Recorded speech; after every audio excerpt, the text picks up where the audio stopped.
ദൈവം ഇന്ന് നിങ്ങളോട് പറയുന്നു, കള പറിച്ചെടുക്കുന്നതുവരെ രണ്ടിനെയും ഒരുമിച്ച് വളരാൻ അനുവദിക്കുക. കൊയ്ത്തുകാലത്ത് ഞാൻ കൊയ്ത്തുകാരോട് കളകൾ ശേഖരിച്ച് കെട്ടുകളായി കെട്ടി തീയിലിട്ട് ചുട്ടുകളയാനും എന്നാൽ ഗോതമ്പിന്റെ കളപ്പുരയിൽ ശേഖരിക്കാനും കൽപ്പിക്കും.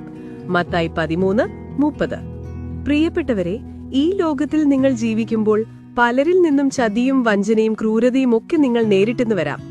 നിങ്ങൾ നന്മയ്ക്ക് വേണ്ടിയുള്ള ഒരു പുതിയ തുടക്കം കുറിക്കുമ്പോഴായിരിക്കും പിശാചും അതിനെ തകർത്ത് കളയുവാൻ മറുഭാഗത്തൊരു കെണിയൊരുക്കുന്നത്. നിങ്ങൾ പ്രതീക്ഷിക്കുന്ന നന്മ നിങ്ങളുടെ കയ്യിൽ എത്തുന്നതുവരെയും അവൻ പോരാടിക്കൊണ്ടേയിരിക്കും. നിങ്ങളെ ഞെരുക്കിയും കുത്തി വേദനിപ്പിച്ചുമൊക്കെ തകർക്കാൻ അവൻ ശ്രമിക്കും. എന്നാൽ യേശുവിൽ വിശ്വാസം ഉറപ്പിച്ചിരിക്കുന്ന വ്യക്തിയാണെങ്കിൽ നിങ്ങൾ അവന്റെ മുൻപിൽ തോറ്റുപോകില്ല. നിങ്ങളുടെ കയ്യിൽ ആ നന്മ എത്തിക്കഴിഞ്ഞാൽ പിന്നൊരിക്കലും അവൻ നിങ്ങൾക്കെതിരായി എഴുന്നേറ്റ് വരാതെ വണ്ണം ദൈവം അവനെ തീയിലിട്ട് ചുട്ടുകളയും. അതിനാൽ ഭയപ്പെടേണ്ട. ധൈര്യമായി വിത്ത് വിതയ്ക്കാം. ആനന്ദത്തോടെ കൊയ്തെടുക്കാം. നിങ്ങളുടെ നന്മ ദൈവം നിങ്ങൾക്ക് തരും. ഈ വചനം നിങ്ങൾക്കായിട്ടുള്ളതാണെങ്കിൽ ആമീൻ എന്ന് കമന്റ് ചെയ്യുക.